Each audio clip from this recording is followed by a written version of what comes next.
Welcome, Wargamers, to the arcane steampunk fields of Elpis, because today we are taking another look at some Legacy of Atmos lore. Now, if you're not familiar with this game, this is a passion project by me and two other great guys, and we're just working to create a new miniatures game and would love for you to take a second to learn about it.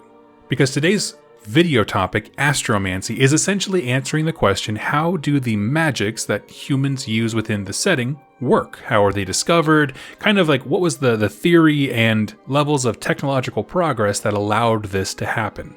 And we're going to talk about that all today. But really quickly, I want to say, if you'd like to learn more about Legacy of Atmos as a setting, see some art, learn about the lore, or get involved with gameplay testing as we launch our next edition here, please go check out the links in the description below. We have an incredibly active Discord full of awesome people who would love to meet you.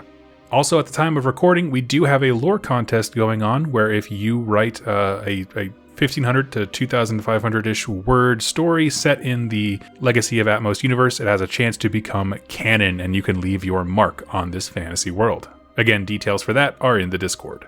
But let's get into today's topic. What is Astromancy? Well, at its most basic, Astromancy is the study, interpretation, and practice of rune-like languages of the cosmos. That is to say, for hundreds of years, mankind looked upon the stars, from the setting of Elpis, of course, and saw strange constellations form above them.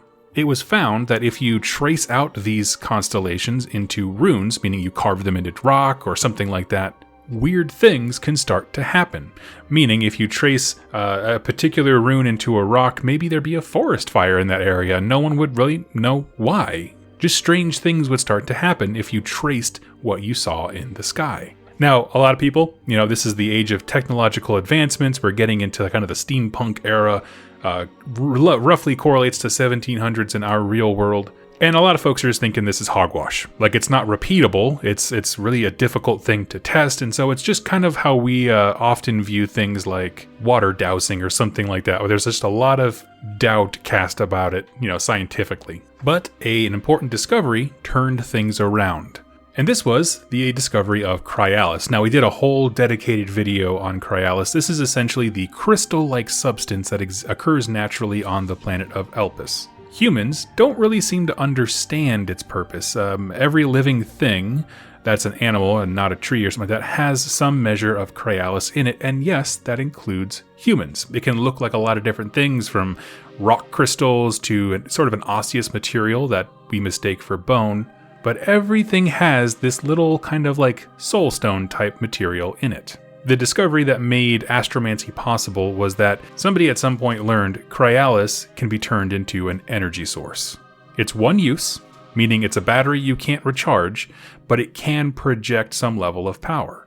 Well, if you carve one of these runes into a piece of Cryalis, all of a sudden, the power of the Cryalis allows you to project whatever the rune was. So for example, we went before with that forest fire thing. It's the difference between carving this symbol and randomly a couple weeks later a forest fire happens here. What happened? I don't know, something weird. And carving that rune into Cryalis, and now you can shoot fireballs from your hand, right? One is naturally occurring things that could be coincidental, and now it is an active part of your willpower. You can project this thing forward. So while it used to be sort of like a hokey religion type thing, now Astromancy is a widely respected art and is closely guarded by the Astromantic Order. Essentially, the government put together a way to monitor this science.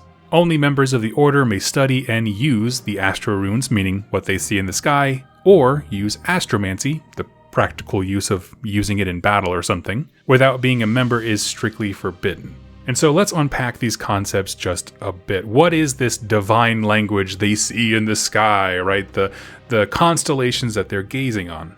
Well, this is sort of when we kind of go back to the mythic origins of the setting. So everything is going to seem very abstract and kind of out there.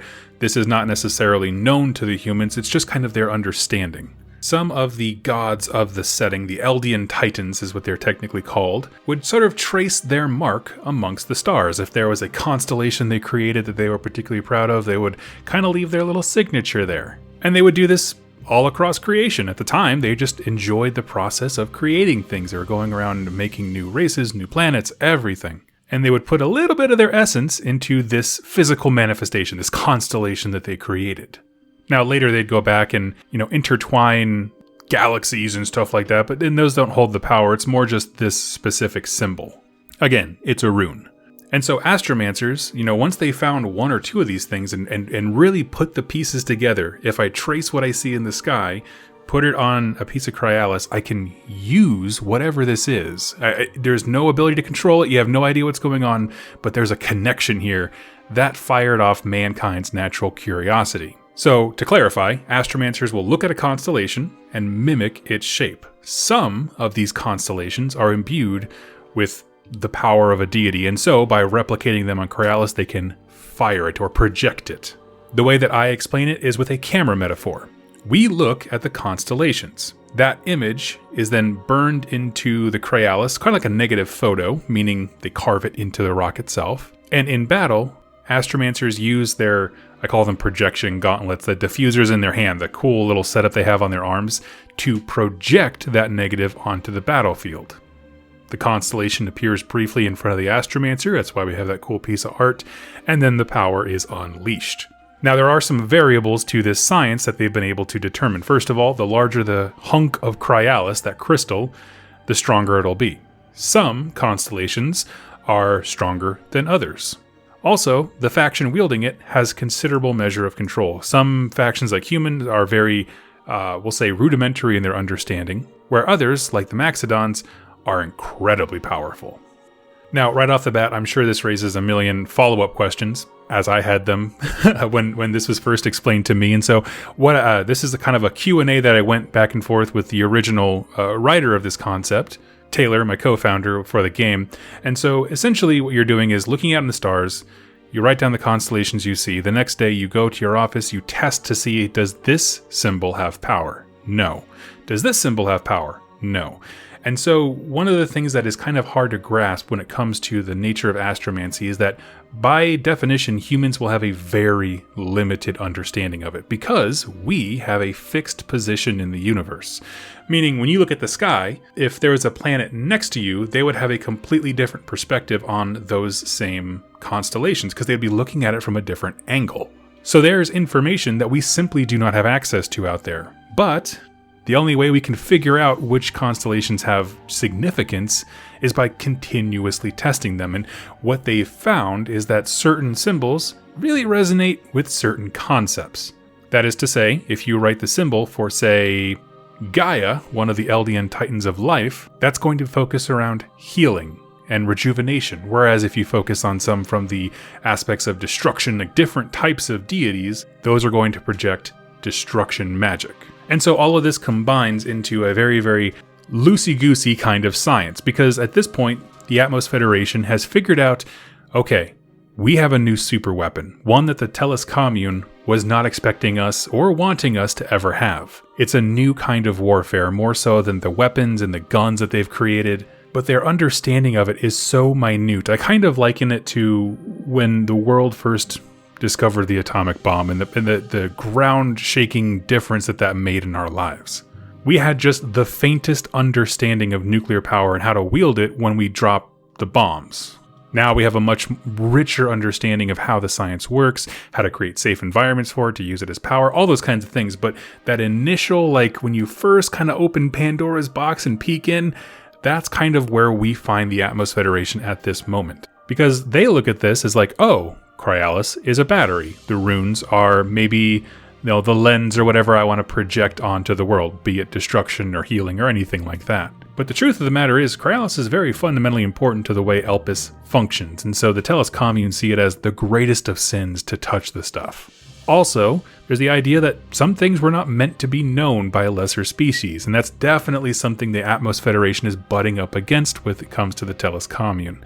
It's less about humans versus forest folk and more about humans reaching above their grasp, right? Trying to fly up like Icarus, and the Tellus Commune being you can't know this. It's not good for you to know this. It's not good for any of us for you to know this. And it puts them in an extremely interesting position because now we're talking about existential level threats. What if you do a rune that just blows up the earth? You don't know what you're doing. You have no idea. Everything is trial and error. What if you get a power that you can't possibly contain? Or you open a door to someplace you shouldn't open a door to? Like, all of these things are going on in the minds of everyone looking at the Atmos Federation, who is like, I have an idea, and then they just start doing things, and everyone's like, stop doing things, please. And so as we move into the way I like to end all my lore videos about why is this cool, the thing that stands out to me with Astromancy is this idea of man's arrogance and curiosity being his own demise. And that's a note I really want to hit. One of the things that makes humanity unique within the setting of Legacy of Atmos is this concept that, unlike other beasts and things like that, they were given a very special gift in the form of curiosity. The whole point of Elpis is to cultivate entire organisms and races that are at a higher evolved level of thinking, and part of that is curiosity, to be sure. Well, mankind has now begun the process of turning that curiosity into its most devastating weapon, because it's constantly researching new ways to destroy things: deforestation, mining resources on Elpis, Gatling guns, steam-powered machinery, and now we've introduced this idea of these lowly, tiny little humans tapping into powers and forces that are beyond their comprehension. We're talking the difference between, a finite person like you or I getting to wield the smallest fragments of a true, formless deity. And everyone around them is like, no, like in slow motion. And so this is humanity pulling, the pin out of the grenade, so to speak. And as they go forward into our first campaign that we're going to be launching, the Tellus Crusade, it's going to be the act of throwing that grenade and seeing what happens. At the top of this field, specifically when it comes to the Atmos Federation, is Lord Jacquise, Ashton, and he is one of the main leaders of the Ronin household. He's a very prominent character in the game, really fun to play actually, and he's sort of the magic archetype, but he is the current master of understanding Cryalis in all its forms, and just a spoiler, is exceptionally greedy when it comes to tracing down new information for it. So when it comes to Astromancy, he is the character to keep your eye on. But anyway, friends, that is it for me today. I would love to hear your thoughts on this concept as far as projecting things you see in the sky, and you see the power, but you don't understand it. You can't grasp why it works.